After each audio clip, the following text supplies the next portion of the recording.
إيه ما شاء الله عليكي، شو طالعة حلوة. ليش شو كنت بشعة؟ لك لا ما فهمتيني. يعني ما بفهم أنا. لا طولي بالك بس لكمل حكي. يعني ما عم خليك تكمل حكي يعني أنا؟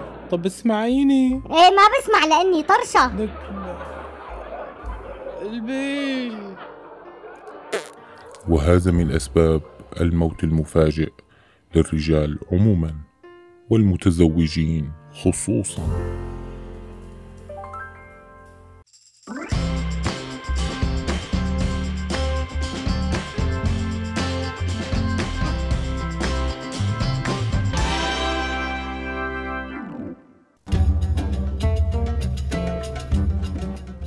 شو صار معك ابو وسيم مع هذا صاحب القهوة مصاص الدماء؟ لك ايه مصاص دماء، قال رافع الاسعار. قلت له كل يوم رح ترفعون، حرة بدنا نيجي لعندك. ايه بدك تطول بالك يا ابو وسيم، هذا اصلا غلاء عالمي. عم بيقول لك وين ما كان، وين ما بتروح نفس الشيء، كله غلاء عالمي. ماشي ماشي يا ابو محمد، يكتب لائحة بالاسعار الجديدة، مو بعد ما نطلب يجينا الخبر مثل الصاعقة. المهم لك شايفك عم تنزل وتطلع تنزل وتطلع، خير شو بك؟ فيك شي؟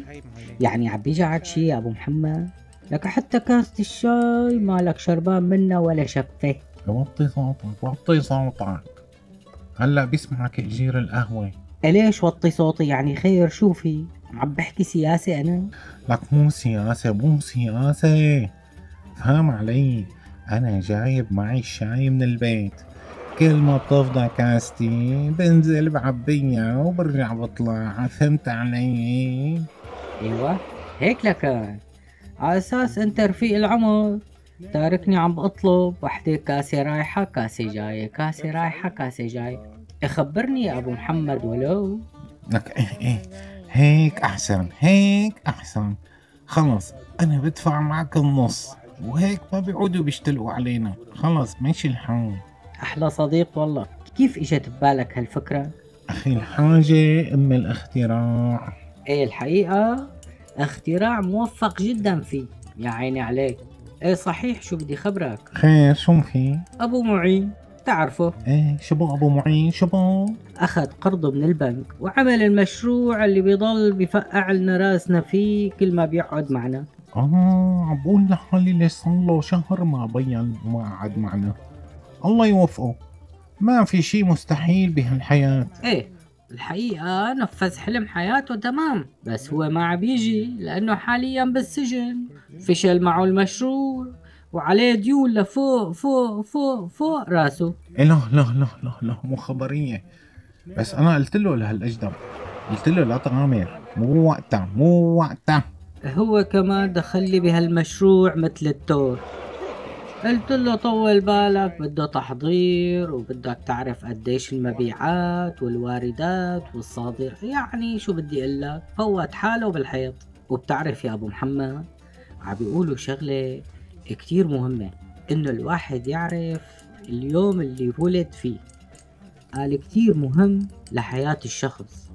يعني انا مثلا خلقت يوم الاربعاء، وانت يا ابو محمد؟ ايه انا يوم الجمعة. ايه حاجتك بقى يوم الجمعة عطلة رسمية.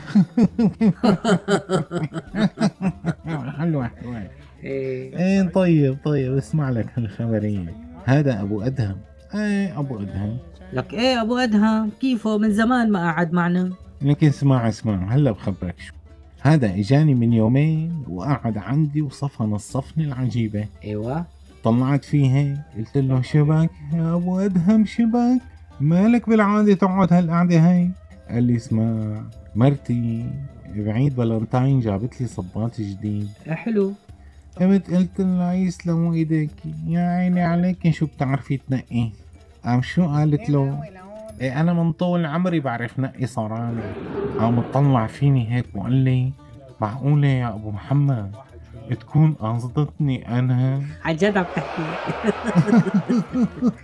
والله معه حق، لازم يصلم 3 سنين. طبعا معه حق. لك الله يسامحك يا ابو محمد، خليتنا نحكي على العالم ونستغيبهم، وانا ما بحب بنوب احكي على حدا.